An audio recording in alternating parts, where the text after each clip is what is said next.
It said everything happens for a reason, but maybe everything happens for a Reese's. Take noise-canceling headphones. Do they block hearing to heighten taste? That sound seems to show everything happens for a Reese's. This podcast is brought to you by Colgate Total.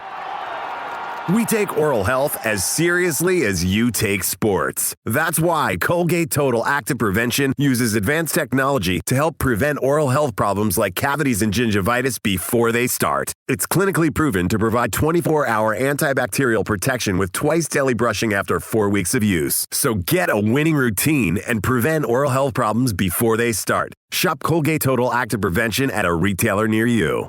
Jason, when it was time for you to call it quits, what's the number one thing in your mind you knew you were going to miss about the game? I knew I was going to miss competing. You see, is Ellie in the background? This is so funny. Can you go upstairs, Grim? No? Why not? Is that the oldest one? This is my second. You say hi. You say hi to the greatest receiver ever to play football? Say hi to Randy Moss. Are you guys going to pick up Wyatt right now? All right. That's so epic. Hello, sweetheart. How are you? All right. Oh, that was girly. gold, man. Bye. Man. Love you, Uncle Cappy. Okay, baby. Nice.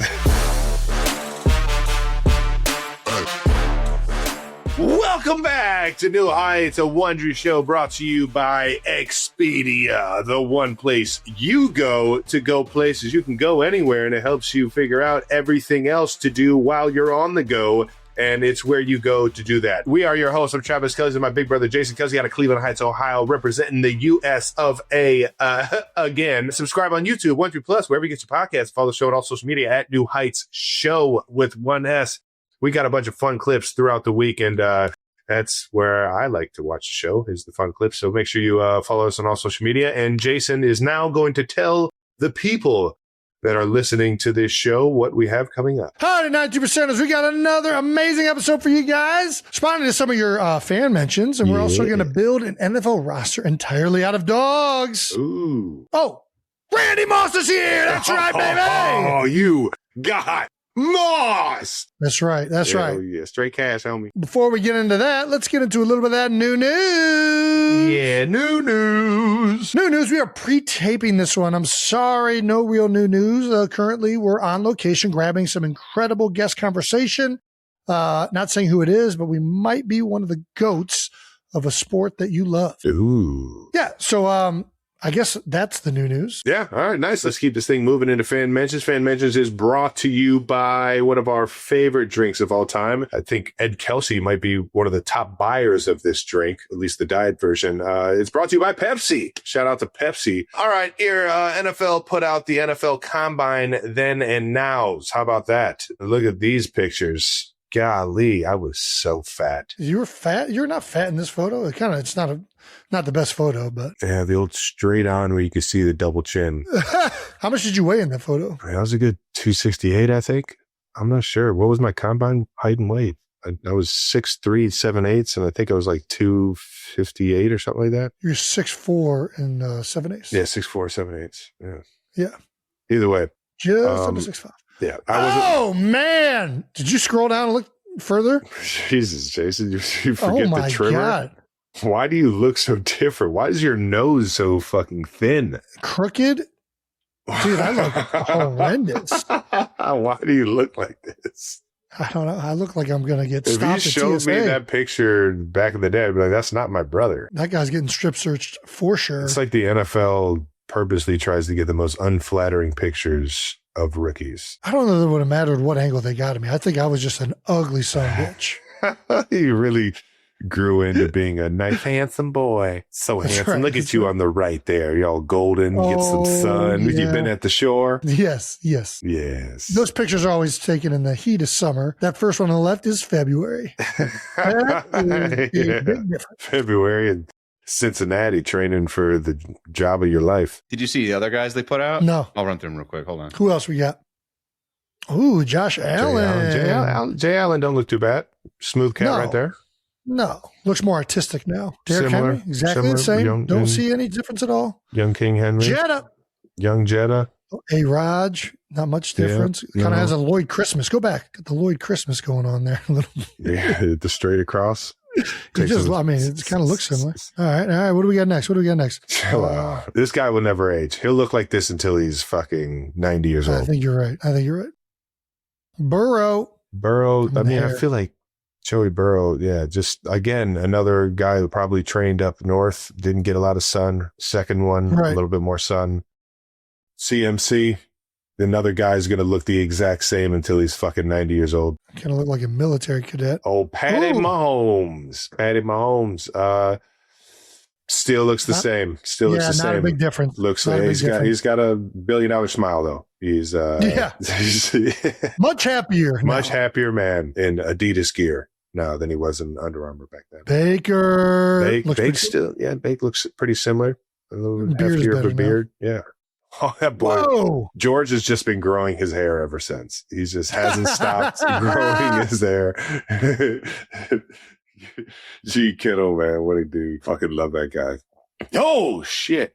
Nice. Yeah. All right, well, good. Nice. Glad we look different. There's one thing for sure is that at the combine, they take the most unflattering angle and lighting picture they possibly can. Yeah, especially boost that morale. For us pale, white in the winter kind of guys. Yeah. Yes. Let's move on to everyone loving Jason's content creator. Oh, yeah. You are. I'm telling you, you're fucking crushing it with the content right now. Yeah? Yeah. Click this link real quick, Brandon. I think Jason Kelsey is quickly becoming one of my favorite follows on TikTok because everything he posts, it just kind of feels like either a grandpa decided to record a video and maybe did it on accident and then posted it, or a toddler took his mom's phone and is running around filming everything and just posting it without editing it. Like his last video I saw was him just like taking the subway. That's it. It's like those progressive commercials where it's like you're slowly turning into your parents and they're trying not to let you do it. I mean, I feel like a grandpa using TikTok. I really do not get it one bit. You got to be a special, like, to be really like good at it, you got to be a special version of person, I think. And you're a very special version of somebody. You're authentic, and that's what people fucking love the most about you in terms of the content you create. I'm not gonna lie, I'm right there with them, dude. I fucking die laughing at everything you do, whether it's riding the subway or creating a garage beer commercial about beer powder. It's fucking gold, man. The subway was fun. It was a great subway. I thought it was a fun video. I don't know. And it was fun. And you knew exactly what you were doing. You knew what the people wanted out of you. Kylie was like, will you fucking stop? Like, if you have any idea how long it took me to make that dumbass video. That's the one thing I'll always feel so fucking dumb, man. There was a point early on in my career when like the reels and everything really started getting going, and I would make them and then I wouldn't make them. And then I would just do one because I felt like I had to keep it going. And then it was just, there was so many like stories that I just felt were so pointless. And some of the shit I was doing was so pointless. And I just felt dumb doing it. And you're clearly having a blast with it. It's the best, dude. Not feeling dumb is like one of your superpowers. Oh no. I mean, I feel dumb all the time. I feel dumb wearing this hat right now. It looks great. Just embraced it. From our New Heights Reddit page, our fantasy forfeit this year. All right, recreating the GQ shoot for a calendar. This is fucking hilarious. Nice. I mean, that's fucking pretty damn good. I mean, you just got it fucking down pat. Yeah, man. He's got the head tilt, all of it. He's got the chest hair. He's got the gut. He's got the sloppy tits. He's fucking great, dude. Very nice. Very nicely done. No AI allowed. Love that. We're based in Glasgow, Scotland. Oh, Scotland. Nice. Nice. Dude, to try and find somewhere in Scotland that resembled that like exact Florida. shot. Yeah, exactly. That's pretty good right there.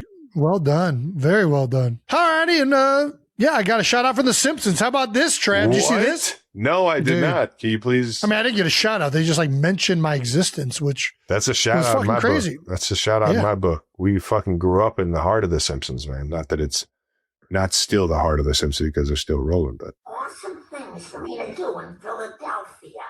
Eat cheesesteaks, hoagies, pretzels, water ice, Rip off a piece of Jason Kelsey's beard.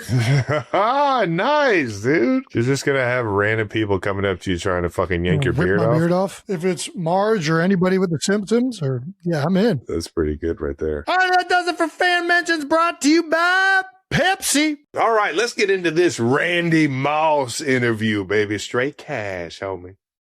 I've never been more excited. Here we go. Our guest today is 6'4" wide receiver from Rand, West Virginia. He's a 4-time All-Pro, baby. 6-time Pro Bowler, the 1998 Offensive Rookie of the Year, and the 2007 Comeback Player of the Year. He holds the record for the most receiving touchdowns in a single season. He's second all-time in career touchdowns, fourth all-time in career receiving yards, and he is a member of the 2018 class of the Pro Football Hall of Fame. Just a legend. We didn't pay him to come on our show, but if we did, we'd be using straight cash, homie. That's right. Straight cash, homie. Let's go. 92%ers, please welcome Randy Moss. Let's go. Hey, what's up, fellas? That was Thanks good. for having me, man. You crazy, dude. You got me ready to play again. Hey, that's all I'm trying to do. Get them juices We ready. know you could go out there and break somebody off, man. You already know. Just throw it up, baby. Just throw it up. Thanks for having me on, guys, man. I know y'all got the #1 podcast out there, and you know, I really don't do many podcasts, right? But but y'all two, the brothers, the realness of what y'all done put on the field and off the field, yeah, I gotta come and show y'all some love, man. So thanks for having me on. That's why you're the realest, big guy. We can't thank you enough. You already know you're an absolute legend in the NFL, and even more so just being you. Everybody has seen the personality kind of come out since the NFL. And it's so cool to have you on this show with us, man, because you guys, the legends that we grew up watching and everything, getting you guys on this show is like taking me back to my childhood, and like I'm living out a dream I didn't even know was possible, man. So I appreciate you joining us today, brother. Yeah, no doubt. It's the personality off the field, like the entire essence of Randy Moss. I mean, you are the greatest highlight player in the history of the NFL. Like, is there anybody else that has better highlights than Randy Moss? There's an entire catch anytime somebody goes up and gets it. You got Moss. If you're talking about my position, no. But if you're talking about players that ever played the game, I mean, I think Barry Sanders was a human highlight reel. But you know, you're talking about my position. No. But at the same time, guys, you know, just being able to stay grounded, keep myself grounded, and it's really about the work you put in, you know. And you know, a lot of people, you know, don't really understand my background in the sport of basketball. And Okay. and the thing that I've always tried to tell people, Jason, was that, and Trav, I've seen it in your game, in the field of play, you know, where you have 50, 60, 70 yards to go before you score. That's when I use my quickness, you know, my elusiveness and my speed. But once you get down to the red zone, it's all about boxing out, body placement, going up and get the rebound. So that's where I put the game of basketball into my game. And that's why I say if you put in the hard work, then hard work pays off. So like I say, the plays that I make, hey, I put the work in to be able to make those plays. We can't talk hoops without talking about your West Virginia days in high school, rocking with Jason Williams, man. Yeah. Legendary duo. Growing up, did you guys both know that you guys had like something special that both of you were going to go pro in your respective sports? Me and Jason, like a quick short story. Jason, while we were in elementary school, we played, I think, 2 years of Pop Warner against one another. And Jason was a phenomenal football player, phenomenal athlete.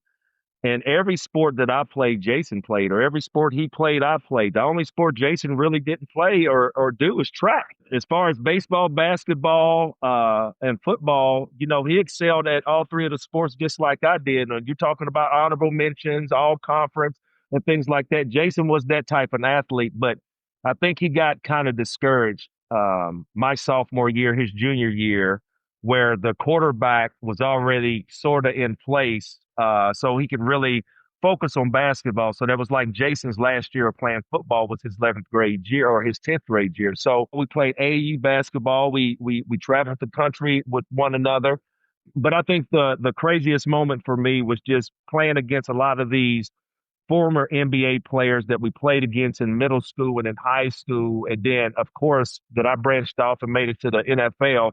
But just seeing some of the guys that we played against in AAU excel on a professional level. So that was kind of like some crazy, surreal moments at the same time. That's so dope, man. It's awesome. It's awesome you were talking about the crossover. Guys like Devontae Adams talks about how in his routes he's thinking as if he's like on the court, a ball handler on the court. Right. And his quickness and how he switches up his tempo to make it seem more effective and more fluent. And it's awesome to hear you say that, because I think a lot of guys get caught up in high school and even younger parents are trying to get them to just focus on one sport. But they specialize too early. Me and Jason are huge big advocates on making sure you get out there, play all the sports, get an understanding of the hand-eye and all these different sports, and not focus on them until after middle school or high school or whichever one you choose to prolong in college. There's carryover for sure. You learn from one sport, you can take it and you can apply it to another one. Like, I feel like I'm a better O-lineman because I did 2 years of wrestling in middle school. Right. Now, I don't know if that's real or not, but you learn about leverage when you wrestle. No doubt. Randy, he was the one you didn't want to fucking see out there, man. I can only imagine. This guy had pimples all over his face. As soon as you start wrestling with him, the pimples are popping and like the blood or pus is coming down his face. Like, fucking guy. Oh, man, where's the rub of that? He's sweating his ass off. He's the sweaty, just mess, and he's just purposely not wearing deodorant. I'm going to make you feel me. I'm going to make you he's a nasty son of a buck, man. Athletes should leave their options open, because like you said, Jason, that you say that your position at center where leverage is very important. It's like you really could hang your hat on, man, if I wouldn't have done wrestling, then my game would have been what as a professional. So, I mean, like you said, you've been able to take another sport and then put it into your professional sport. Hey, man, that says a lot. Yeah, absolutely. And I think it works for all of them. Like, I mean, basketball definitely feels like the most applicable, especially if you got ball skills, complete athleticism, most of the best receivers, tight ends. I feel like a lot of those guys were hoopers growing up. It just feels like there's a big carryover. But I do want to go back a little bit to those days with Jason Williams. What is it about guys from West Virginia? I golfed with this dude and had the most fun outing of my life at the Jerome Bettis golf outing this past year. Feels like you're the same way. It feels like Nick Saban, even hearing him talk, like there's a authenticity and a realness that I don't even know how to describe it, but it feels like I love everybody that I meet from West Virginia, and I don't exactly know why. What is it about West Virginia that it feels like guys that come out of it, like they're not trying to be anything. They're very grounded in who they are.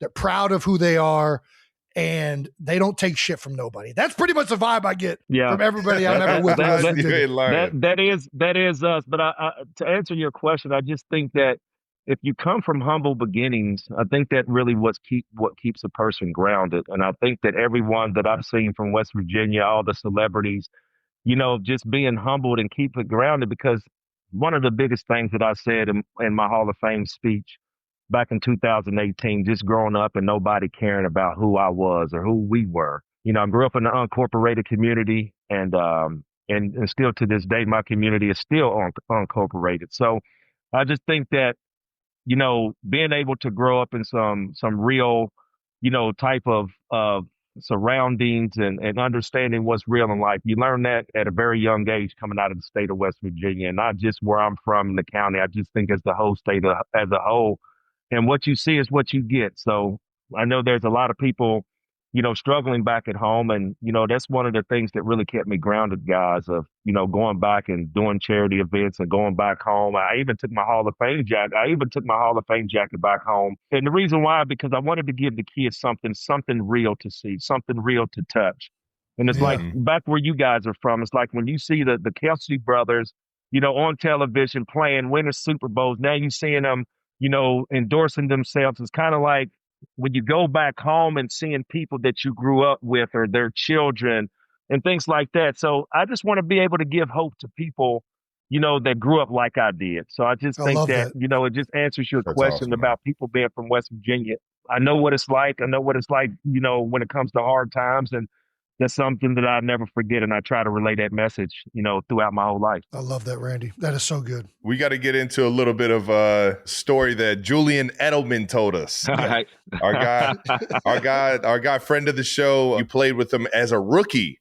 I couldn't imagine having a better vet than the Randy Moss in the building. And he said you nicknamed him Edelnut? Edelnut. That's Edelnut. Well, he came in. Where'd that come from? I don't know where Edelnut, Edelman. I know it just sounds crazy, but all the comedy and jokesters in the locker room. You just try to find humor day to day just to get your day by. He tells a story about me being on the phone with, he calls it Mama Moss. And, just briefly, I grew up in, of course, in Rand, West Virginia. And, my mom, we grew up in the church, and, I grew up a drummer. And so when it comes to, profanity and things like that, my mom being the Christian she is, she doesn't want any swearing going on nowhere around her. So at that time, I'm in the locker room and Julian's behind me cussing. I forgot who he was talking to, but he was being loud. But he seen me on my phone and I was smiling and I was basically telling him to, be quiet, to hold on. And I'm on the phone. And then he was like, oh, what? Oh, man. I said, so it was like one of those crazy moments that I would hear later from my mom. Randy, who was that in the background swearing? I was like, oh my God. So that was like one of those crazy moments that I had to hear from my mama later on in life, who was in the background swearing. So that's where that moment came from. But it was actually a crazy moment at that time. That's awesome. When you saw Julian come in, because he was a quarterback at Kent State, man, did you see something in him immediately? Like, did he have that it factor when he walked in the building? The thing about New England and how they were running their offense before I became a Patriot, you look at all those small, shifty receivers. You have the small shifty, you have the small shifty running backs. They had a guy like Kevin Falcon, and they brought in later Sweet Feet White and those other guys. But then, just looking at the past before I became a Patriot, they had a guy by the name of Troy Brown. Went to Marshall.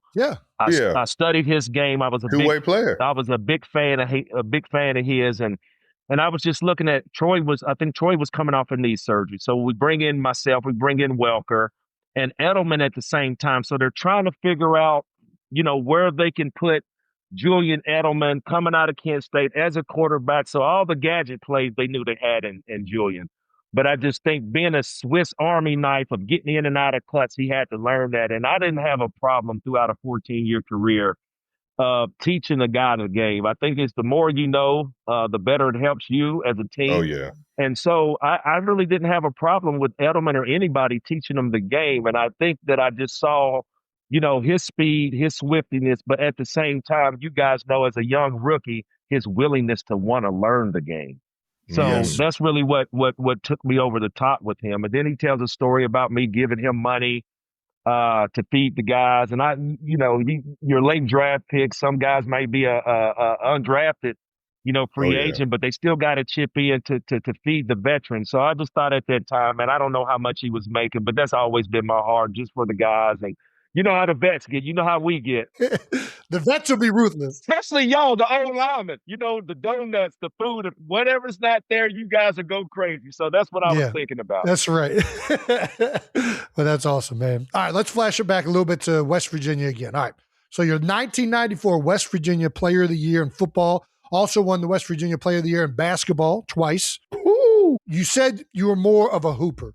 At what point did it transition? Did you know football was the future? The summer of 94. Nike used to run a camp where they invite the best players around the country to a remote location and just ball for the weekend.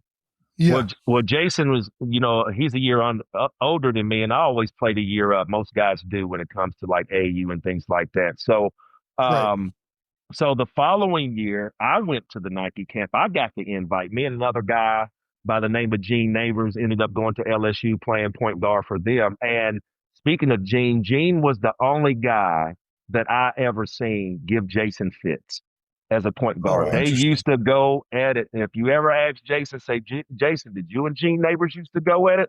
Yeah, they used to go at it. So I go to Nike camp and, I'm sitting up there not really feeling good about it because I'm seeing, Kevin Garnett. I'm just seeing guys, 6'7", 6'11", 7-footers. And so I'm sitting up here asking myself, can I compete? Do I belong here? So at the time, we were sitting here talking about, keeping your options open of playing all the sports you can actually play.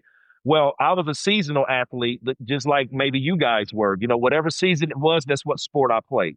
Yes. Of course. Those guys like Kevin Garnett, there was a guy by the name of Ron Mercer out in Tennessee, ended up playing for the Chicago Bulls. All those guys were all year-round gym rats. So that year, we ended up playing the team out of California that had the number 1 ranked underclassman by the name of Shea Cotton. You don't believe me? You can Google it. There's only been Shea Cotton. There's only been 3 phenoms in the history that I've been living. Moses Malone, Shea Cotton, LeBron James. Them the only 3 phenoms that I've ever, heard about. I've seen 2 of them. I didn't see Moses back when he was in high school, but I've seen LeBron and I've seen Shea. And he was a phenom. But anyways, we play them. He's a left-hander. Well, he embarrasses me. I come back. He totally embarrassed me. This guy is an underclassman, but he's the number 1 rated player in the country. But like I say, Kevin Garnett was the number 1 rated player because he was a senior that year. Shea was, I think Shea was maybe a sophomore that year, but he's the number 1 player.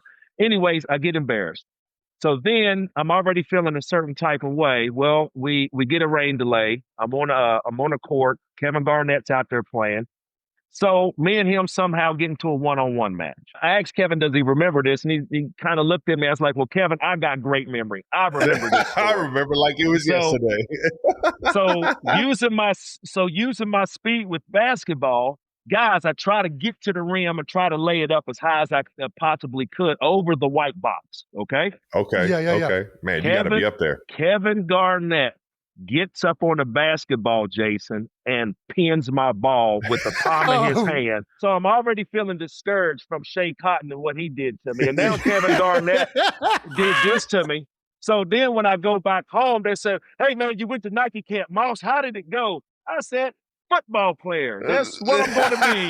I said, man, I'm ready for football. Yes, I am. And it's really a true story. I'm putting a little bit of humor into it, but at the same time, that was a true story that what happened to me that really changed my mind of playing basketball. And then it's like, dude, I don't even think I can compete with those guys. So let me stick to football. That is amazing. That's such a good story. KG ended up going straight to the NBA from there, right?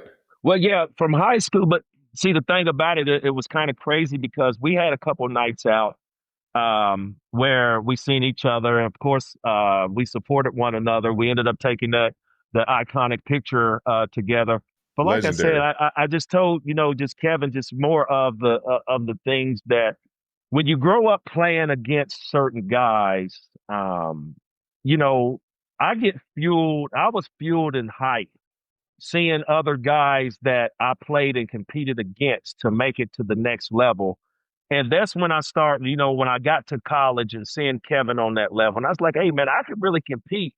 Yes. And I remember going to Florida State my freshman year, coming out of West Virginia where the talk is, we don't breed athletes. And if you do, they don't compete.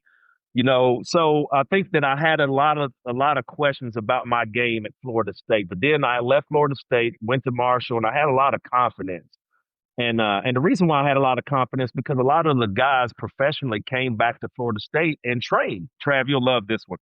So during the off season, everybody they're beating on my door. Country boy, come on outside. Everybody wanted the smoke. So I'm sitting up here like, what's going on? Hey, man, the pros are out here training. Come and get some.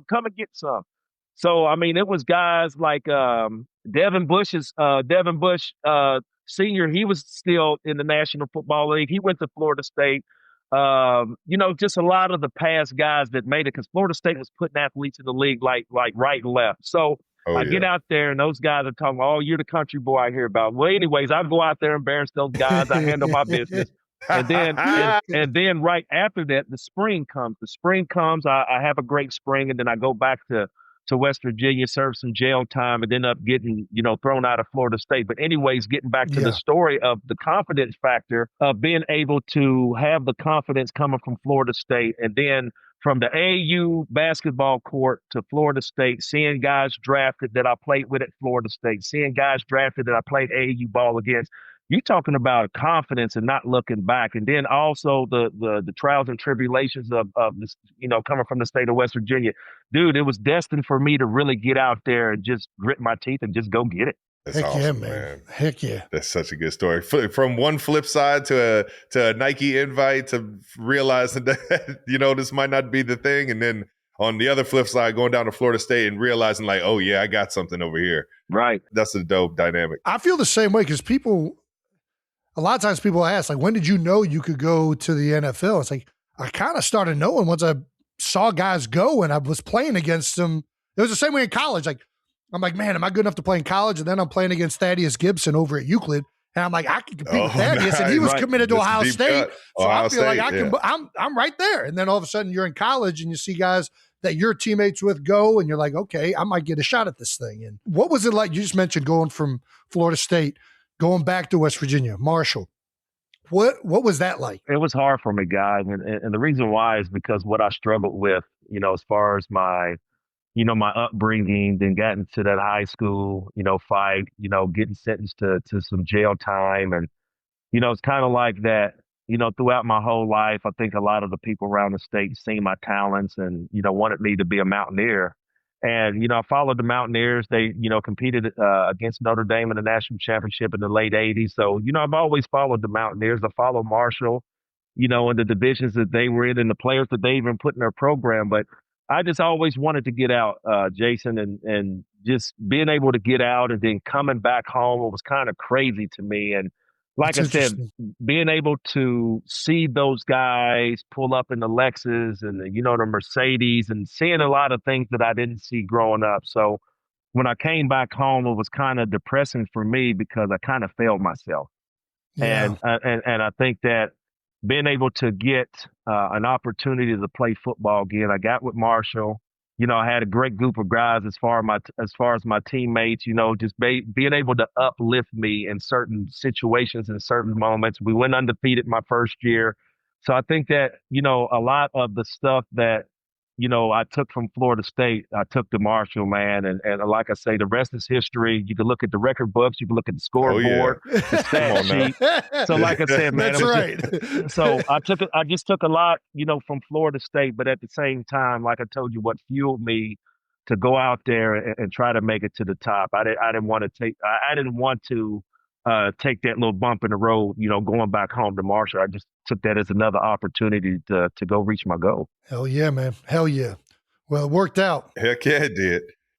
Thank you to our presenting sponsor, Expedia. When it comes to travel, we're all about keeping it simple. No bouncing between a million different apps trying to piece together a trip. That's why Expedia just makes sense. Flights, hotels, vacation rentals, cars, activities. It's literally all in one place. Everything you need to plan a trip without losing your mind. Whether you're planning a big family vacation or a guy's trip or girl's trip, it can get complicated fast. That's right. Everyone's got different schedules, opinions. Everyone wants something different. But with Expedia, you can book however works for you. Lock everything in at once if you want, or do it piece by piece. That's right. It just works. One app, everything you need, no headaches. Download Expedia app today and bundle to save up to 30%. Oh, man. Members only. Savings vary. See site for details. Expedia, the one place you go to go places. Thank you to our partner, Pepsi. Pepsi. Oh, Jason, would you consider yourself a creature of habit? Well, yes, I would. How many times do we stick with something just because it's what we've always done? That's pretty much my whole life. Yeah, you're so used to one thing, but when you actually think about it, you realize you've been missing out on something better. That's what Pepsi calls the Pepsi paradox. Oh. Yeah, when you take away the labels and just go off the taste, people across the country prefer the taste of Pepsi. It's been proven over and over again in blind taste tests. They just proved it again. 50 years ago, the Pepsi Challenge revealed people preferred the taste of Pepsi. And last year, In a revival of the challenge, 66% of people preferred the taste of Pepsi Zero Sugar. Here's what they're saying. Maybe it's time to question what you think you know about soda. Is your preference really about taste? Go out and try Pepsi Zero Sugar today. Let your taste decide. Thank you to our sponsor, Hill's Pet Nutrition. Let's talk about the best teammate you'll ever have. Your pet. Yep, they're always there for you. Bad day, they're there. Good day, they're there. They're celebrating with you. They don't judge you. They don't complain. They just show up with pure love. And you want to be the same kind of teammate for them. You want to give them the best, especially when it comes to their health and nutrition. But with everything you're managing, work, family, staying active, it's tough to know if you're doing enough. Here's the good news. Hill's Science-Led Nutrition helps you give more love than humanly possible. And they take care of the nutrition part, so you can focus on being the teammate your pet deserves. That's right, because you're only human. There's Hills. Find the right food at hillspet.com/science-does-more. Some of the most iconic college highlights of all time, man. I mean, you throw on that Randy Moss highlight tape over at Marshall, man. It's epic. I love that shit. And that was back in the AstroTurf days. Oh my God! What was it like playing on AstroTurf every single home game or every single week? Well, the thing about it is I played on AstroTurf a lot in high school too. So it was kind of like I played in AstroTurf in high school. I played on AstroTurf in college, and then when I got drafted to the Minnesota Vikings, they were on AstroTurf. So it was kind of like you had to understand how to play on it, because if you don't understand how to play on it, it could really, as far as the cutting, as far as the joints on your knees, and then also the scrapes and cuts on your body. I mean, I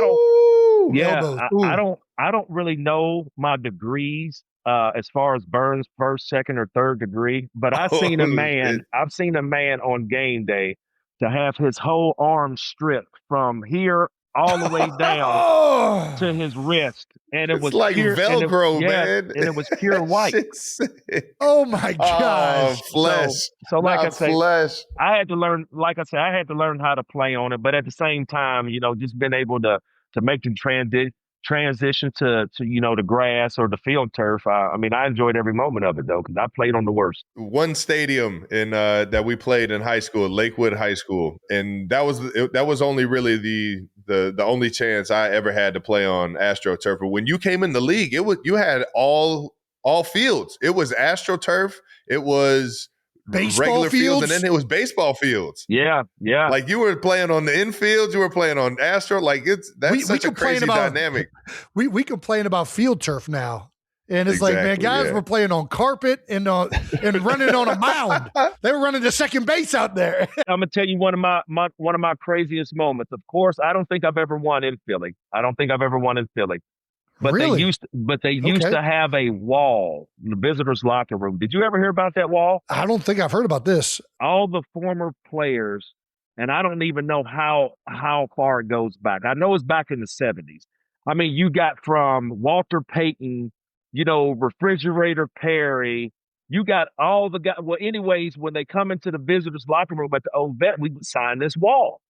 And you could sign it whatever you would want. We're going to kick y'all's whatever, Randy Moss, whatever it is. So Walter Payton being, my favorite player growing up, I signed my name near his. I mean, I saw Jerry Rice's. I seen all these players that are in the visiting locker room. You can sign this wall. You can say what you want and then put your autograph on it. Then I said, well, what did they do with the wall when they built the new stadium? I don't know, but that was one of the craziest moments going into the vet. Oh, we got to find that wall. There's no way they let that get out of there. I can't believe this has got to be. This is in somebody's basement. Hey. And they're doing a good job keeping it secret. Yeah, That's what's happening. They couldn't have demolished it with all the autographs and all the history. It was a brick. It was just a brick wall that was kind of like holding up the stadium. I say over 100, 150 athletes on that wall. That's crazy. I can't believe they didn't incorporate it in the new stadium. They should, it should be enshrined. I gotta figure this out. Yeah, really. All right, you mentioned playing with the Vikings. Right. You get draft. First of all, what was draft day like? We ask everybody who got drafted, what was that process like? My draft day was kind of crazy because of the expectations that I had that I was going to be a Cowboy. And wow. Okay. I just I didn't know this. All right. Now I told you about my background, about my mom being in church, a Christian, and my mom was, really into church. She really wasn't into sports. You know how you guys take that visit to a team and then they host you or whatnot, Well, Top Dallas, 30. yeah, Dallas Yeah. was a little different. They hosted a lot of players. They didn't host you, individually. So I come back home, thinking that I'm going to be a Cowboy. So I come back telling everybody in my hometown. I tell my mom, and then my mom is like, "Okay, son, if you say you're going to be a Cowboy, then you're going to be a Cowboy." So I remember on draft day sitting there. You got the ESPN camera there in the house that I was in, and I remember my mom sitting there with a Bible on her lap. And it was kind of crazy because I was like, okay, mom, you here? I know you're over there praying, but it's kind of weird that my mom's here in this sport type of moment. And so when I tell her I'm going to be drafted and the eighth overall pick, the Dallas Cowboys select Greg Ellis, and that was my, supposed to be selection. And so, like I said, I seen my mom's, energy and facial expression, and then I was feeling a certain type of way. So I just think that, I know there's more to this and we don't have time for it, but you guys, you two, the Kels brothers, you guys don't understand as far as there's been a lot of blood as far as the family blood that goes through the National Football League. But I think is being successful as a pair of brothers, man, I think that's really what I tip my hat and commend you guys for, because that's really hard to do. You got one brother over here having success. You got another brother, and you guys are really competing against each other. But at the same time, you still have the love. So anyways, my brother played for the Minnesota Vikings before I was drafted. He went to Ohio State. He backed up Corey Pace and Corey Stringer and Orlando Pace. And so my brother called me first. He's like, "Hey, man, Coach Green wants to talk to you." And I was like, man, I'm not really into, Randy, we're going to draft you. Okay, whatever. So because I was, like I said, man, I was already depleted from, not getting, the eighth overall pick. So when it came to the Vikings pick, they picked me up, and then all of a sudden, I get the call and I'm like, thanks, coach. You won't regret this. All I want to do is just play football, man. It's been a bumpy 24-hour road for me. I was an emotional wreck. I was like, coach, I just want to play football. That's all I want to do. So I go back that night, get ready to get on my plane, and I ended up breaking my ankle. So if you ever look at my rookie trading card, you'll look at me and Dennis Green on a practice field, and I have an air cast on my foot because on draft night, I had to get my mind away from not getting drafted. I went and played basketball and broke my ankle. Broke the ankle? And broke my ankle. What? So I, hobbled through an airport, went through Chicago O'Hare, hobbled. They seen me jumping. They went and got a wheelchair for me, took me to my gate, and then all of a sudden I went to Minnesota. They got me the gate, brought me to the coaches, and first thing they done to me was took me straight to the doctors and put the boot on me. What did they say? They can't say that. They knew my history. They knew my background. So, I mean, it's like, okay, things happen. So, like I said, man, it was like, it was a crazy moment. But like I said, just being able to get drafted, my brother called me and was just like the Minnesota Vikings want to. So me being up there in Minnesota for my first couple years, man, I had my brother with me. Man, that's so cool, man. You got your revenge on the Cowboys. Oh. Talk about Thanksgiving. What was that game like? Did you know coming into it you were going to go off for that much? No, I really didn't. I think that how you sit at home as a kid and you see all the athletes like score a touchdown, and all of a sudden the camera goes right to that athlete. And I know both of you guys have done it because I've seen it. How am I? Am I right? Yes, okay. No doubt. Every time you know it. So my biggest thing was being on that stage, Thanksgiving Day. I just wanted to say, "Hi, Mom." That's all I wanted to do. So that game, we're in the cold tub because we just played on Sunday. Y'all guys know how important the cold tub is.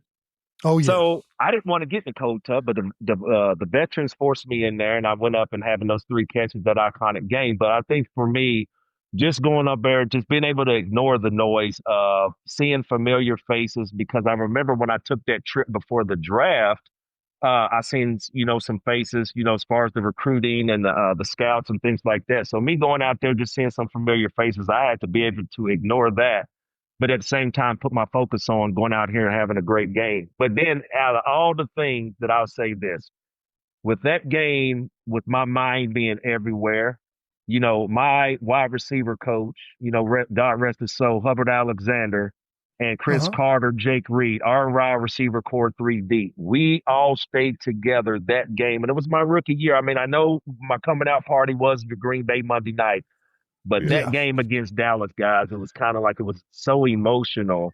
And it was kind of, we've all been in a zone before, where you think like every block I'm going to get and there's no ball that I'm going to drop. You know what I'm saying? Yes, for sure. So that game right there, I know it was just three balls thrown my way, but I was like, dude, I was in the zone that day and I was going to not let anything stop me. 3 balls for 163 yards and 3 touchdowns. That's a heck of a day, right?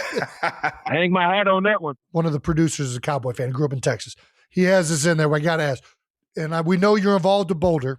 Do you still have that same game if Deion's playing? Probably. Yeah, probably. Because the thing about it, quick crazy story. I got to tell you this, guys, and the guy the Cowboy fan, you're going to be sick at this story. Real quick. When I get to Dallas, I'm already sitting up here wondering about what is my day going to be like. Okay, so I come down to the lobby, and one of the security guys tells me, he said, "Hey, Randy, you're not going to come to dinner tonight. There's Mr. Jones sent the limousine to get you, and the limousine is going to take you over to Primetime's house." And I'm like, I've never met Deion Sanders. I'm like, oh my God, I'm crazy. So that night, crazy. I go to Deion Sanders' house. He tells me, the story of, "Hey man, I'd love to play with you. Jerry Jones wants you. He wants me to talk to you." So guys, there was no way that I was leaving Dallas that, in my mind, I was believing that I was going to be a Dallas Cowboy. So that is crazy. What a pump fake, man. Right? For the pump fake. So back to what you were saying, it had nothing to do with if Deion was playing or not. One thing that I'll tell you that Chris Carter was always up for the big games that we played, the big guys. Like we had Aeneas Williams, Hall of Fame brother out of Arizona Cardinals. Yep. Played him. We played James Hasty and Dale Carter, cornerbacks out of Kansas City. At the time, they were both Pro Bowlers. Mm-hmm. So being a veteran player, he always used to tell me about, "Hey, man, you got to be worried about this one. You got to worry about this one." I remember talking about Deion.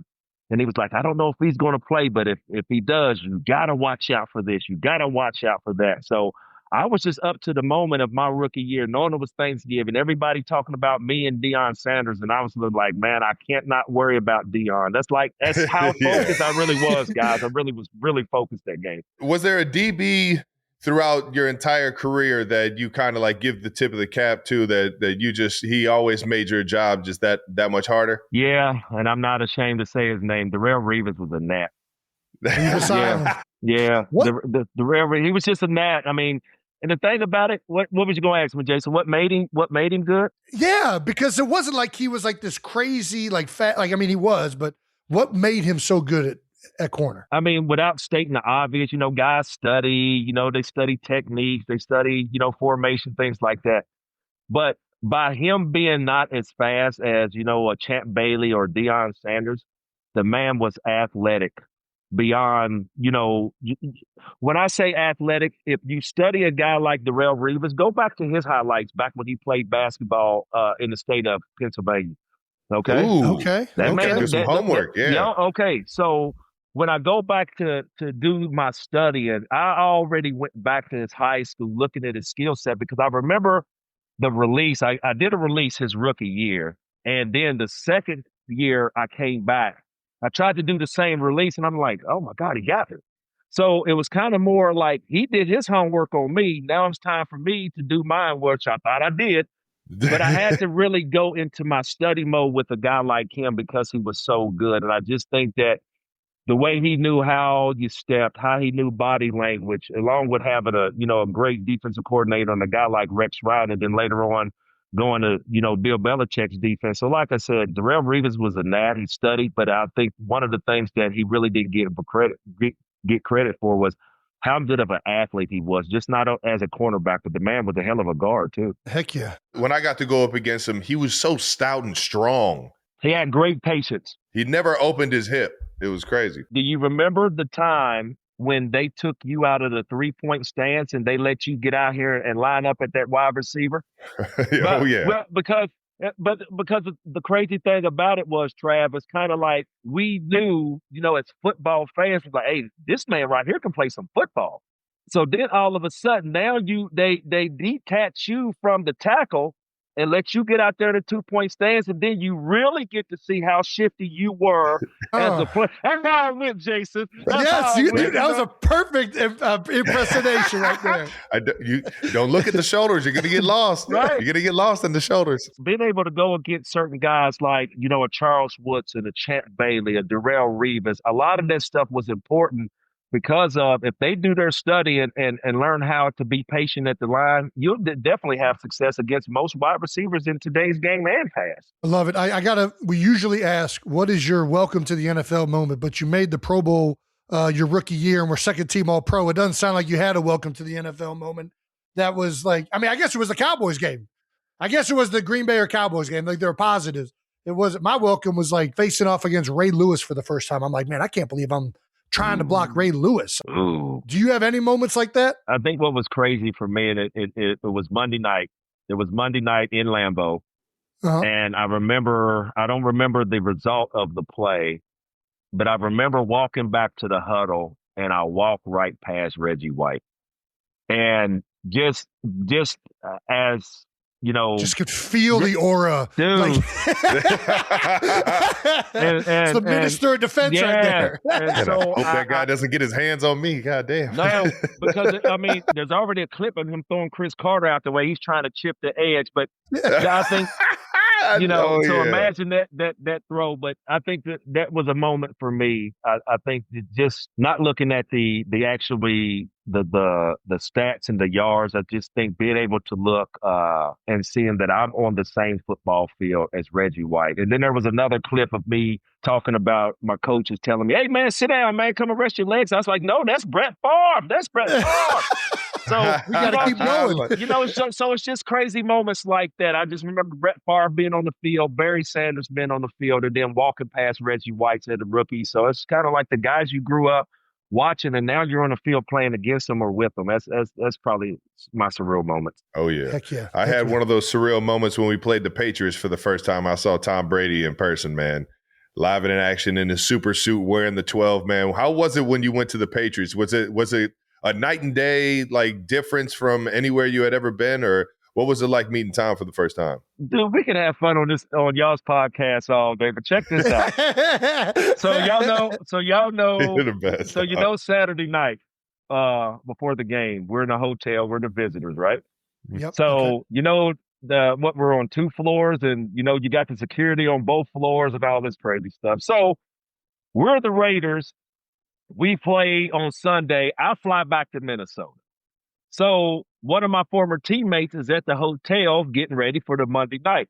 Well, guys, I drive down to their hotel, sneak in the hotel, and go up the exit stairs and get up on their floor. All right. Okay. Jason, you're looking at me like, Ray, like, what is this, Randy? So yeah, right. Yeah. they're probably 4 or 5 hours before they go to the stadium on Monday night. I sneak in their hotel, meet Brady for the first time, Trav. Meeting for the first time. And I said, look, dude, I'm going to cut straight to it. I said, dude, I want to play with you. Whatever you can do to get me up here, do it. So the next thing you know, I dapped him up, gave him some love, walked out. That night, I watched the game. Brady's first time ever in his career. He throws 5 touchdowns against the Minnesota Vikings. So I'm sitting up here thinking, ooh, I might have rubbed off on Brady a little bit. Oh, no. So being given the opportunity to get traded from Oakland to the Patriots, the number one thing that I wanted to do, Jason Travis, offensive players, I wanted to know everything that Brady knew as far as Jason, the checks, when I'm hot, when it's a sight, when you're changing the protections, giving me everything that Brady knew I wanted to know, because if it had something to do with me, I wanted to hit the ground running. Okay. Sure.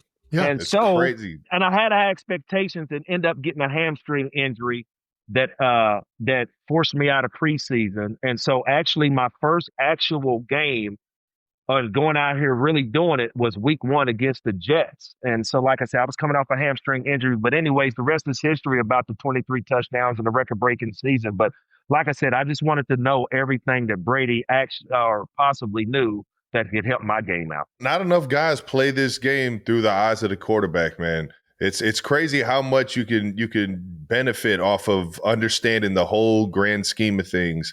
And, I think even at a young age, man, I like playing quarterback, I felt like helped me out so much more because I understood the progressions. I understood, where that position's eyes were before every single snap. Man, that's awesome to hear, brother, that because it really did seem like you guys were in sync, especially if somebody was playing too low or a safety came down, or you already know it was up top all season that year. I got to ask you, while we're on this quarterback receiver dynamic, quarterback receiver drama is like a tale as old as time. I remember playing freshman football. Trav hears me bring this up all the time. I'm wide open. I'm getting mad at, like, will you throw me the ball? Like, what is happening here? Why are you not so? I got it. When you're seeing quarterback receiver drama, are you always on the receiver side of things? Like, whose fault is it usually in your mind? I think it's a 50-50. And and the reason why I say it's a 50-50 is because you take a guy like, I'm going to give you just a prime example of what we're looking at right now. You take a guy like Aaron Rodgers, okay? Yeah. And it's like Aaron Rodgers has some bad throws where he looks, where he might throw the ball to bad throw. And then, like, it's nothing. No body language, no emotion, okay? Then all of a sudden, the very next play or a couple plays, the receiver drops the ball. Now Aaron is all like, so, he's pissed. Yeah, he's pissed. So like I say, not singling Aaron out because, I mean, he's had a phenomenal career and doing some great things. But when you look at, to answer your question, Jason, I think it's just a 50-50 split because we have our times, Trav, where we're not in the right place or, we might have went too far that the quarterback wasn't expecting us to be. But at the same time, they could get rushed and try to get the ball out of their hands. But to that point, in the history of the game, Trav, you and Pat, as far as the anticipation of he knowing where you're going to be before you even turn your head or get out of your break, that should be studied. And I seriously, no, and I really mean that. And I'm not saying it just because you're sitting here on this podcast, because I appreciate that, Randy. You talk about the art and the science of sports, but at the same time, that quarterbacks are really made when you want to say, "Hey, I want to see my wide receiver create separation and get open." No, Patrick knows what the route is, where you're going to stop, your body language, and like I say, that's one of the most beautiful things to see when it comes to quarterback receiver combination is that of what you guys created, man. I tip my hat to that. Man, that means the most coming from you, big guy. And I'll tell you what, man, sometimes he surprises the shit out of me. I don't know, because I'll turn my head around and maybe break off my route different, or maybe even just run a completely different route than what's called. Right. Pat is just right on cue, right on the money every single time, man. He just knows. That's what happens when you golf together and you play drinking games together, man. You just you sit down and have a beer with the guy, you start to get in his head. Well, let me ask you, just football talk. Like I told you, we could do this all day. All day, baby. Just our position.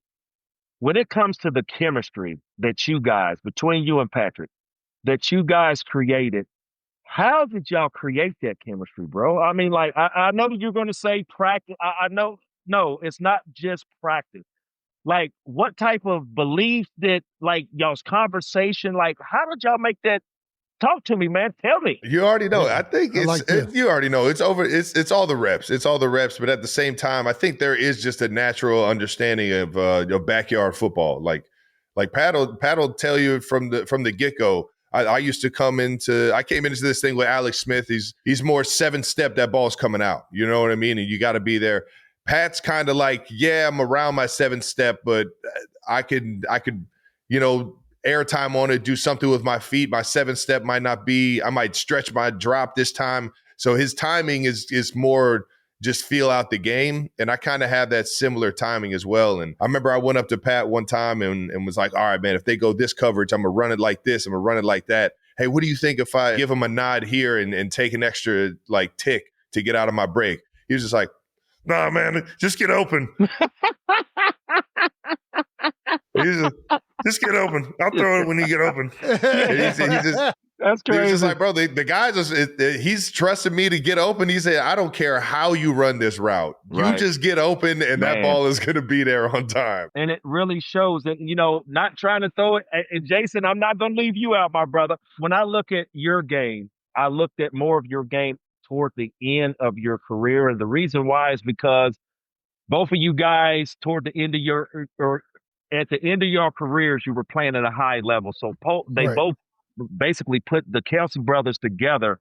And I would have to ask Jason, when we talk about gelling, when we talk about chemistry, throughout your whole career, who is that player? And it probably is going to have to be a guard that you would say, hey, dude, I would just have to give him this look and he already know we're going to maul whoever's in the front of. Who is that player in your career that you just, it's not even word, it's a look. Who is that player? That's tough. I had so many of them. I would say the guy that I knew, like we didn't even need to communicate. We were just always on the same page, is probably Brandon Brooks. Like Brandon Brooks, who he won a Super Bowl with us, and he had a shorter career. He was incredible. He was big, strong, and he had a good feel for the game. He was an athlete playing offensive line. Oh, wow. The best lineman I played with, like Howard Mudd used to teach the game, like, what's pass blocking? He'd be like, how do you play basketball? Just the quarterback's the hoop. Just keep him in front of you. I'm like, Coach, I need some more technique. I need you to give me something more than that. Guys that conceptualize the game like that were the most fun to play with. When you play with guys that were too robotic and too much like an offensive lineman, it was harder to adjust to the in-game stuff happening, if you know what I mean. Like, I didn't even need to say something to Brandon. We just both knew with this guy in this position, the linebacker right there, that we were going to hit the block this way. Right. Like, why else wouldn't we hit it that way? But another guy you might have to communicate with throughout the week, like, hey, we really need to take this one more vertical. Or, hey, you take more of them. I'm going to push them on top of you because of this backer is going to fall off if he's in a stack position on this play. Right. But Brandon knew it. Isaac Sayamalu was another guy that knew that. The best field player I ever played with was Jason Peters. Okay. JP. Okay. JP, we would have an alert call. I'm not going to say it because they still use it, but he would alert me that there was edge pressure.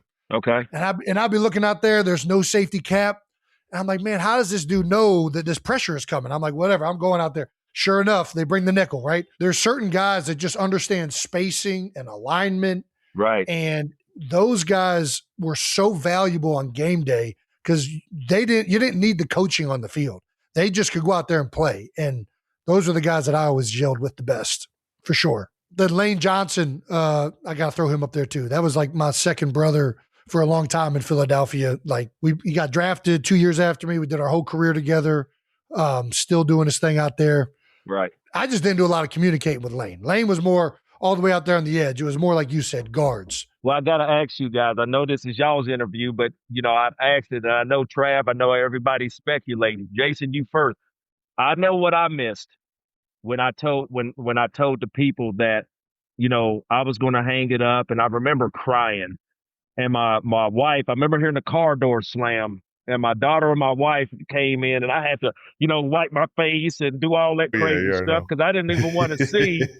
I did not want my wife to see, like, baby, what's wrong with you? Nothing. Yeah. So I think to my point, to my question, Jason, when it was time for you to call it quits, what's the number one thing in your mind you knew you were going to miss about the game? I knew I was going to miss competing and playing and game day. What I didn't know I was going to miss was the locker room. And everybody tells you you're going to miss it. Oh, man. But it's hard until you remove from it so that you really understand that there ain't anything else that's replicates this. Like guys from all over the country, you're coming together for a specific task. And it's just, that ends up being for sure what I miss the most is just being in the locker room with the guys. And I'll purposely go back still to try and get that. But yeah, I think that's and then I also miss the regimentedness of it. Right. Does that make sense? Like I mean, I'm happy I don't have it, but I also, there was a productivity in my own head that I knew every day I'm going to go in, I'm going to do this, and I'm going to do this, and I'm going to lift, and I'm going to watch tape, and then I'm going to go out and dominate on game day, and I'm going to do it with my boys. Right. That's the way I would answer it. No, that was mine, because I'd say there's all types of things that you could actually say, but I think for mine was the locker room itself, seeing your brothers, men from different walks of life that you're coming together for one cause. So like I said, for me, Trav, the reason why I asked that, because like I said, I know the time is coming. I don't know when, but I know, the time is coming. I don't know if this was the last or if it wasn't, but if this was the last, what do you think that you'll miss most about, the game? Man, I think it's just those moments in the big games, man. The feeling of having to rise to the occasion, be there for 70,000 that are all counting on you out there, outside of just the guys that you go to war with, or you guys you go to battle with, man. Those moments of rising to the occasion in the heat of the battle, in the playoffs and all the big games out there, man. That's a feeling that I know I'll never get again. And right. I think that's something that, those are the things that you cherish the most. And especially, if you're fortunate enough to be in the playoffs and make runs at it, man, the satisfaction that you get and the successful feeling you get of all the hard work that you put in, it's finally paying off. And I think that'll be one of the things I miss the most, man, for sure. Well, look, I know I don't know how much time we got, but mine, from a football standpoint, when we talk about a moment, Jason, you talked about the competing part. I had a 14-year career, and, I've had a lot of moments, but I think really the 23 touchdowns is, I think the moment for me, because being a kid, Trav, is more like seeing Jerry Rice. I mean, Herman Moore was a big, tall receiver that Barry Sanders had in Detroit. Mm-hmm. Seeing guys like that I grew up, and then coming into, that's why I was just telling you guys of what it felt to me just seeing Myles Garrett break that single season sack record. Because like I said, it's not an individual thing, but when you have an opportunity to go break a record, as an individual, that was my, moment, surreal moment for me of all the hard work that I put in. Jason, out of your whole career, there's one defining moment for you. Not the Eagles, not the media. For you as a ball player, what's your defining moment throughout your professional career that you that you can hang your hat on? We had a lot of successful years where running backs had a lot of yards. You kind of take that a little bit like I had something to do with that, right? Like you bring up the touchdown record that you hold or that you broke. Like it is an individual record, but it is kind of a team record too. Like, right, no doubt. There are other people, and that's the greatest thing about this game. Right. But I would say, honestly, for me, I had an awful season in 2016, played like trash, right? Like almost got cut from Philadelphia. A lot of people don't even remember it. Philadelphians do probably. But the next year, I put a lot of work in the offseason. I started getting better with my technique, and it was like everything clicked so much better that year. I made my first All-Pro. Okay. Like that season following me having just an awful year really catapulted me into what ended up being my career. Okay. If that makes sense. Yeah, so hell this was really the defining moment, was the response I had to almost getting cut, almost like everybody thinking I'm on my way out of the league. Fuck that. I'm going to go in here. I'm work my ass off. Right. I studied my technique, got better with my leverage. And I came back, and it was the best year of my career. And we happened to win a Super Bowl on top of it. Okay. So 2017, I was on cloud nine. So I didn't break a touchdown record, but I broke the Jason Kelce record for offensive line play. That was there you go. That's it for me. Yeah. Okay. Ahead, for me, oh man, I'd say the coolest moment was being on the mountaintop with Jason, man, playing in the Super Bowl against the Eagles the first time, and being at the Super Bowl with Jason, having our family kind of get put on a pedestal. Our mom was the NFL mom of she was on every TV screen left and right. Yeah. Because her two boys were playing each other in the Super Bowl, man. That was when I look back on some of my favorite memories, man, being on the field, both being captains there for the coin toss, looking at each other from across the field, man. It's just it's a memory I'll never fucking forget. And that was definitely the pinnacle, man. The guy that I started doing this thing with when I was 5 years old in the backyard, just throwing the ball around. I don't even know if I've ever asked you this. The first touchdown you scored against the Philadelphia Eagles, I know you remember it, Travis. Yeah. Was that like you taking out an entire frustration of being a younger brother in one moment? Just getting my ass beat. We got to pull up the highlight. This dude caught a shovel pass at like the 20. Okay. Went all the way down and jumped like he mossed into the end zone from the 5. Jumped into the end zone. I had never seen this, like 15 feet. Randy, you know when you get the ball on a fast break and you just see the lane? Yeah. And you just like, I'm going up. I'm just.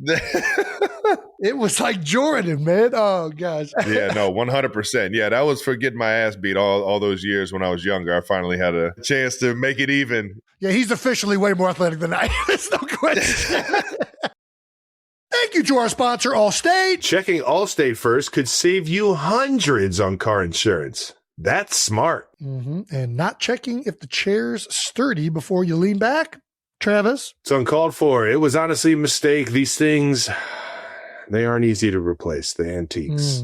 I'm sure. Check Allstate first for a quote that could save you hundreds. You're in good hands with Allstate. Potential savings vary.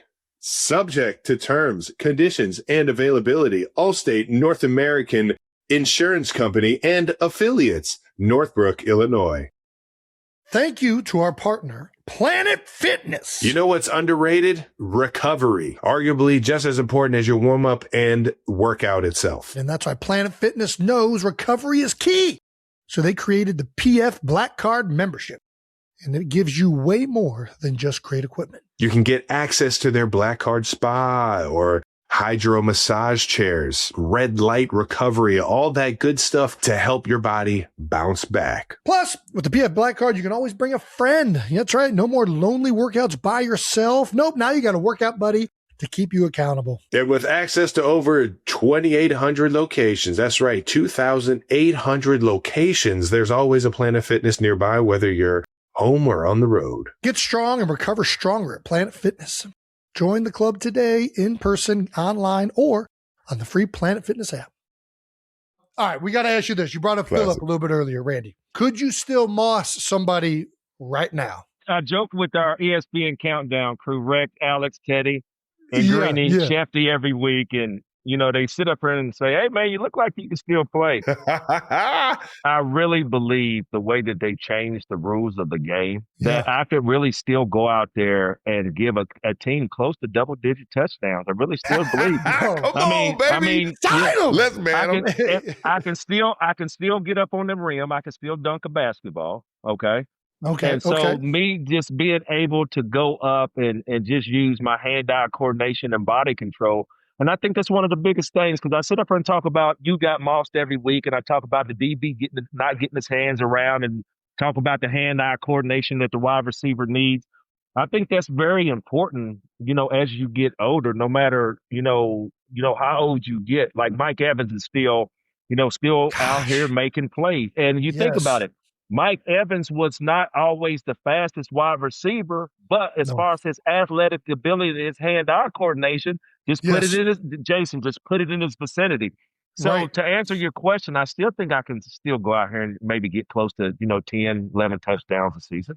Would you be open to it? If a team called, is Randy answering the phone? Where I'm at right now, as far as, my, happily married, my kids are thriving and, doing their things. I think for me, it would have to be the right call, the right team. Because the only thing I'm really missing right now is a Super Bowl ring. So if the right call and the right opportunity came and the team gave me an opportunity to come out there and just be a red zone threat, I could put that 84 back on once more time. Let's go, man. Are you kidding me, man? You're getting me hyped just thinking about you doing this, man. This shit's epic, man.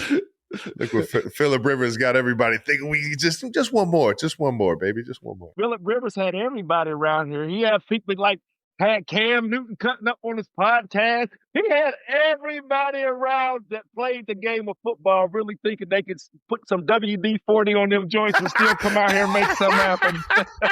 So I love it, man. Are there any quarterbacks right now that you're like, man, I would go crazy playing with that guy. Quarterback wise, there's a lot of quarterbacks that I like, and the reason why, Travis, just because the game has changed. Oh yeah, So much of guys just been in the pocket, but you know, Pat is phenomenal, and not just going back there just slinging the ball. One of the things that you said about your quarterback, and I'm not just saying it because we're sitting on this podcast. I just think that a quarterback being able to buy time for his pass catcher is very important.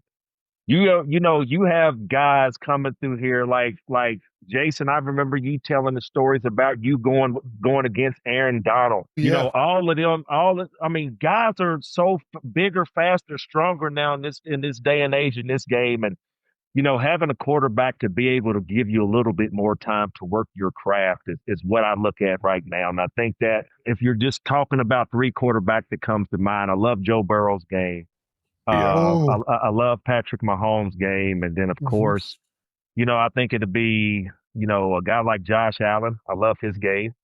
Yeah. Can't beat it. But like I say, I just think just more of the quarterbacks being able to buy some time, because like I say, you're getting double, you're getting triple. Well, let me work through this double and this triple coverage. And like I say, Trav, you've done it plenty of times. So to answer your question, I think those three guys really stand off the charts right now. That'd be a good one right there. Is it true you never stretched on game day? The thing about stretching on game day was this.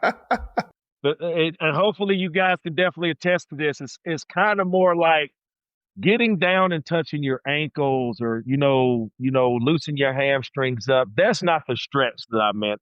Meaning that if I see you across the room from me, Trav, and you're sitting over there bumping in your headphones, well, I'm a bump with you. Then all of a sudden we're going to start jumping around. Before we know it, we're both sweating.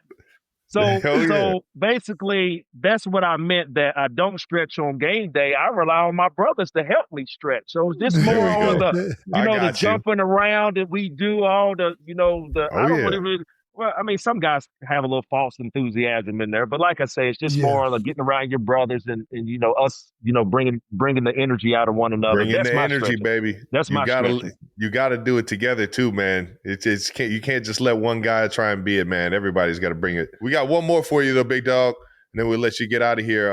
As someone who's perfected the lateral, I've taken notes from the legends of this game. Yeah, all right. Yeah. You have one of the most iconic football plays of all time. Can you walk us through that whole play? Was that like a designed situation or? No, it was really, we were playing the Broncos at home.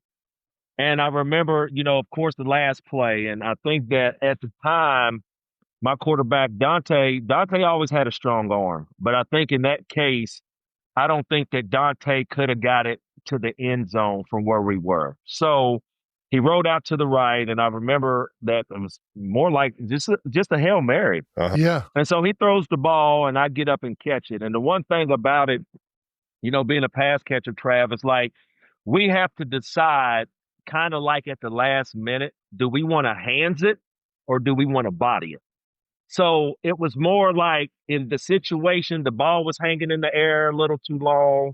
And I said, what do I do here? So basically, I bodied the ball.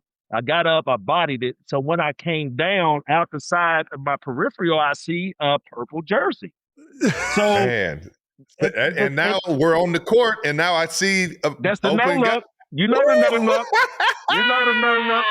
So like I said, man, anytime I see that play, it's kind of like 11 guys, playing heads up football. Because like Jason, you said, it's not the moment. It's everybody doing their job. So yes, I know that I got the, recognition from throwing it on my head. But Jason, where would I be if you guys, my offensive line at the time, would not have held it up for Dante? The offensive line, the running backs protecting. Yeah. And that, like I say, a lot of the things that we accomplish, on the football field has to do with 10 other guys. That's why I've never ever singled myself out as an individual, no matter what the play looks like. I know that 10 other guys have to do their job for me to accomplish mine. Iconic, dog. There's been a lot of 10 other guys accomplishing jobs in the NFL.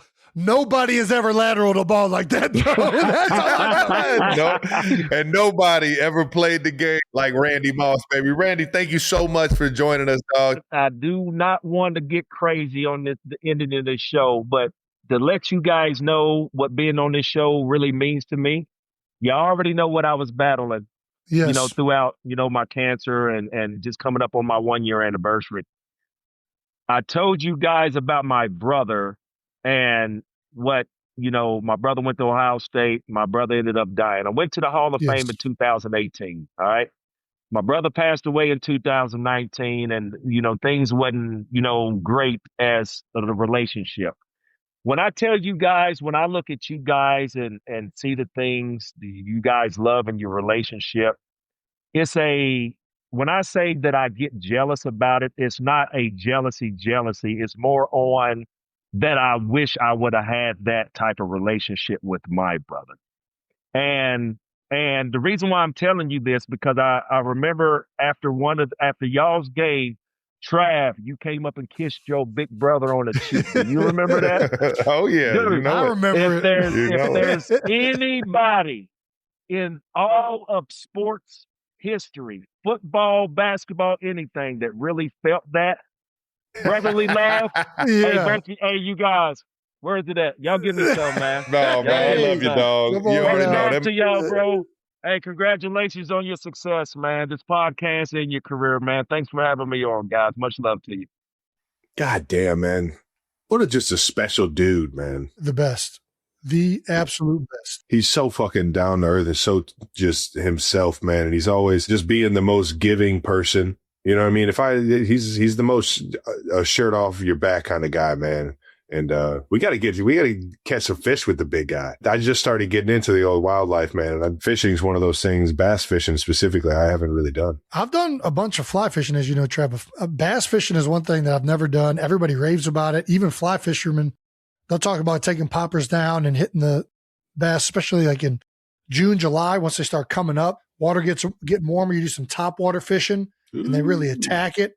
Apparently, it's a lot of fun. So would love, I jump at the chance to freaking catch some fish with Randy Moss. You think Randy's ever mossed a fish? Straight cash, homie.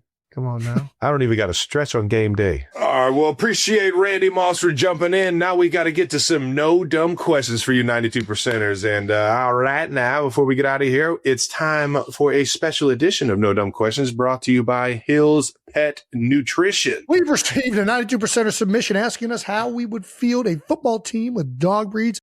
And we partnered with Hills to make our picks. From Ryan Lutch, 9494. Okay, anyways, episode 2 of Asking No Dumb Questions from Northeast Ohio. Hey, shout out to Northeast Ohio.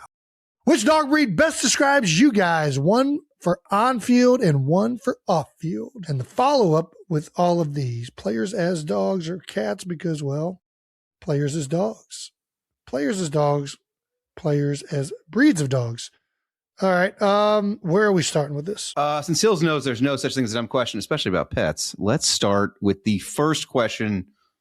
What is your on-field dog breed? Are we repeating this or are you just asking? I'm asking you. This is going to go in. I'm just going to help. I'm going to walk us through this one. What dog breed is me on the field and what dog is... Who is Jason Kelsey on the field as a dog? Off field, I feel like I'm a bloodhound. Ooh. Just like that bloodhound on the porch with his lips sagging over the sides of his teeth, like just... not moving unless he smells something and then he's getting after it and it's time to work. No chance. You're so active. That's what I'm saying, dude. You're such a liar. I think you have way too much energy. Just all over Italy. There's no way. Look at what you're wearing. That's when I smell. That's when I smell something. I'm in. When I get a scent, I'm active. You're getting a lot of sense. You are getting a lot of sense. I got a good sense of smell. Okay, I'll buy it. All right. You've kind of talked to me like half into it. It's fine. Still, you are not. You present so much lazier than you actually are. You are so fucking busy. You can ask Kylie. Kylie, am I lazy? What? Am I lazy? Am I lazy? See, she said no. She said no. No. She said no. So you're a hardworking man. You are not I think sitting I'm very on the porch. lazy. You are not You're not sitting on the porch waiting for a scent. No, you're a fucking go-getter. You're out there hunting. You're out there hunting. All right. Who's Travis Kelsey? Travis Kelsey off the field. I mean, it's got to be like a golden retriever, right? It's like just like I buy that. All-American, freaking great personality. Everybody loves him. Yeah. like to be active. They'll play fetch. I'll play some fetch. You throw a ball, Travis going to go get it. Hairy as fuck. Yeah, I can see that. Shedding, yeah. On the field, which one are we going first? Travis? Yeah, on the field, Travis. Who is he? I don't. God damn it! Does I wish it I knew change? dog breeds, man. It definitely changes. It's I'm gotta not be a tall as dog. nice on the field. I feel like I'm still pretty friendly, but I'm a competitive. Good ball skills. You're still kind of like, you're an active one. So are we in the retrievers I don't know, category or like still? a short-haired pointer. I mean, you kind of threw out the Irish Wolfhound out there, and at first I said no because I didn't think they had good hips because I got really good hips. Dude, they can run. They can run. They got some viciousness to them. They're not big ball skills. They're really not vicious at all, unless it's your groundhog. Oh, okay. Well, that's the only time I've only seen them out there playing. No, they're not interested in chasing balls. You got to love that as a tight end. You have to love.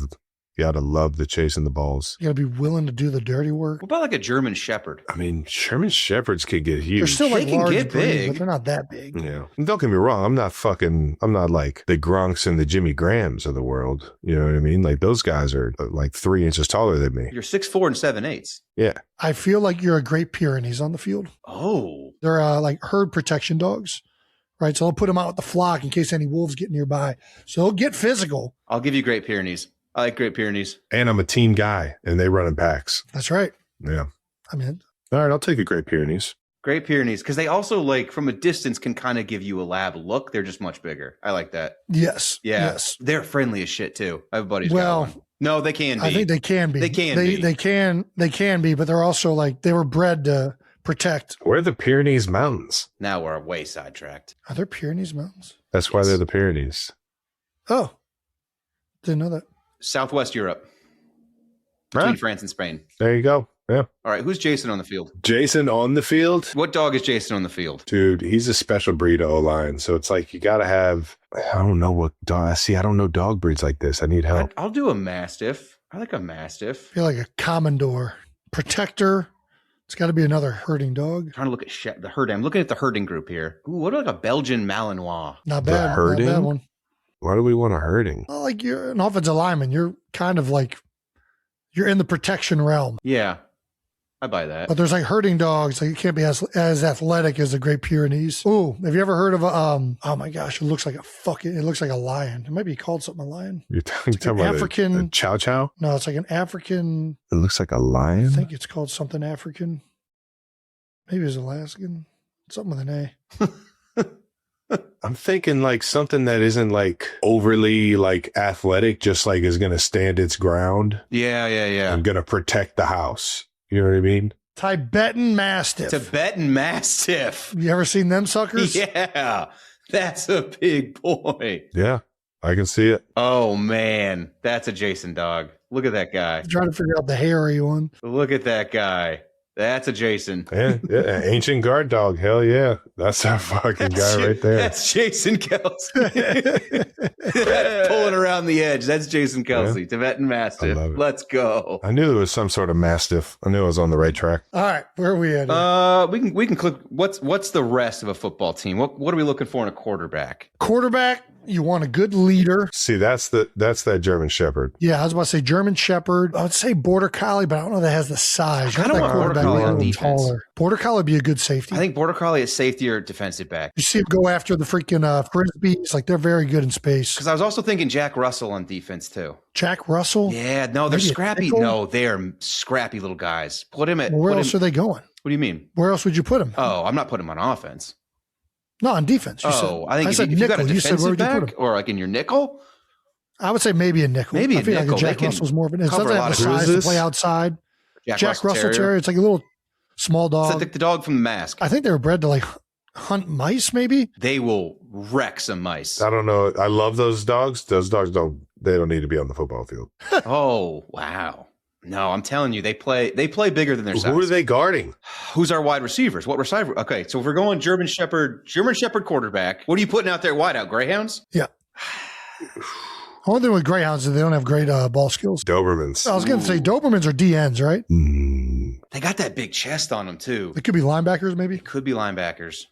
It feels like more of a defensive position. I kind of like. Doberman feels like a defensive dog, right? Yeah. So who's your wideouts? I want a Belgian Malinois as all my linebackers. They're very good dogs. I like Border Collies at corner. Border Collies at corner. That's good. I don't think they got speed. Border Collies? Bro, they fucking fly. Not compared to like a taller dog. Dude, they fucking fly. They can move. Border Collies can move. They can move, but I think they're more safety movement. I don't think they're corner's got to be like the fastest dog breed. So what are you putting there? That's where your greyhounds come in, or greyhounds might be too, they might not be agile enough. That's what I'm saying. That thing. Greyhounds don't want it bad enough.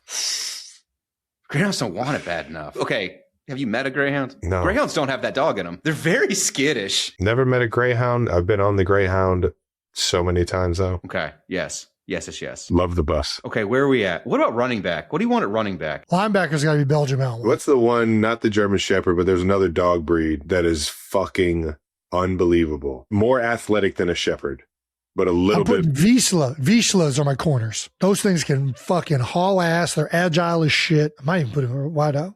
Ooh, that's a good choice. Vizsla? Whip it at wide out. Whip it's like your Darren Sproles, kind of line them with a lot of places, little, kind of sneak in there. I want to throw. What kind of offense are we running? If we're running a Shanahan style offense, they'll put a whip at a running back and he'll get yards. Okay, so we've got quarterback. We got running. Wait, did we decide on running backs? We did not say running back. Running backs. Okay. I'm trying to think of a dog that has that mentality. I mean, Has I that guess dog in him? maybe we're putting Doberman on defense, right? Yeah, Doberman's on defense. Border Collie wouldn't be a bad running back. Border to be Collie's not a honest with you. bad, but I feel like I want Border Collie going out. I can see Border Collie at receiver. They're like the number one Frisbee dogs on the planet. Yeah. Got to be receiver. Border Collie, Weimaraner. What about Rhodesian Ridgeback? Is that too big? Could run power with him. Weimaraner's not a bad one either. You also have the Australian Shepherd. You could run the Australian Shepherd out of your backfield. Keep the Border Collie on defense. Australian Shepherd's what you want out of the backfield. It's too pretty. Running backs can be pretty. Oh, Jake just said Dalmatian for running back. I don't love that. Ew. No. Yeah, that's why Ew. Jake's not invited to this. Australian cattle dog? Kind of another like herding breed, low to the ground. I feel like he's got to be a little bit bigger. You're running one power out of this thing. What's the blue healer? Ooh, I'll do a blue healer. It's not a bad. I'll do a blue healer. No. What about like dogs that are sled pullers? What about like a husky or a Malamute? Husky's not a bad choice. I don't hate husky. I mean, I think that's the team, boys. I think we got it. Do we say what of our D tackles? We didn't do D tackles. Ooh, D tackles. Yeah, maybe that's your chow. I mean, that's got to be your big, just fat, freaking. Yeah. St. Bernard. Saint Bernard was the thing I was thinking too. Beethoven. Just drooling and getting freaking slobber all over the place. St. Bernard, Yeah. defensive tackle. I think we're good. That's our team. It's not a bad team. Okay, I'm being asked to recap the team real quick. Sorry. At quarterback, we had German Shepherd. Running back, we did Husky. Let's do a sledding dog. Our wide receivers, what did we throw out there? That was our Border Collie. Border Collie. Didn't we say the Greyhounds? I thought we said Greyhounds don't have good ball skills. We can do both. Greyhounds, and we have one Greyhound, one Border Collie. There you go. Border Collie for sure, though. Got a Greyhound to take the roof off the thing, but then Border Collie can freaking run all the routes. Yeah, good call. Good call. Running the crossing routes with the Yeah, Border Collie. they can all look the same. Yeah. Tight ends, what do we have? Great Pyrenees. Great Pyrenees. All right, one missing here. Defensive tackle, St. Bernard. Defensive ends, we had our Dobermans. Linebackers were Malinois. Safety, Border Collie. Vizslas at corner. Visas at corner. Okay, and that's a team.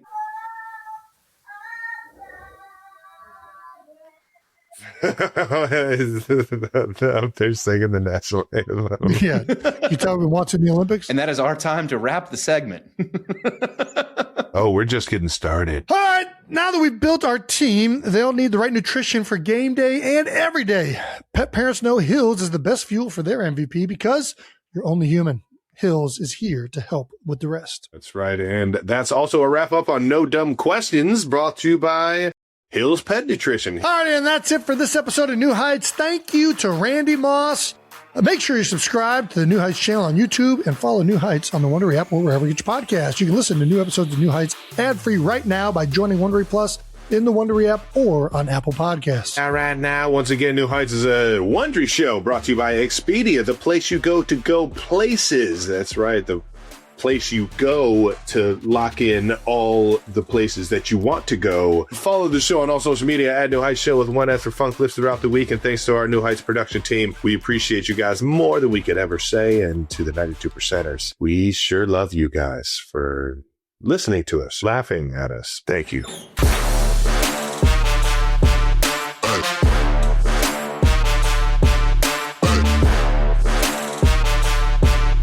Randy came on and we talked to him about the Edelnut story, the infamous giving you the nickname Edelnut. And he gave us a little more information. He said he was actually on the phone with his mother and you were swearing. And that's why he called you Edelnut, because you were being a little, were you swearing in front of Mrs. Moss? Let me clarify this story. This is on Christmas Day. Yes. We're in a locker room. It's Christmas, early day, no post meetings. Yes. We get to go have a good dinner with the boys. Everyone's jolly in the locker room. I go to Randy. I go, hey, Randy. And I can hear he's talking to his mom. I said, tell Mama Moss I said, Merry Christmas. Randy goes to me and he goes, Edelnut, if you ever talk to me while I'm talking to my motherfucking mom, I will slap the shit out of you. Or something. And I'm a rookie. I was so scared. I was like, oh, man. I just disappointed him on Christmas. What's going on? Oh, no. I probably was cussing. I'm sorry, Mrs. Moss, if you heard any cuss words.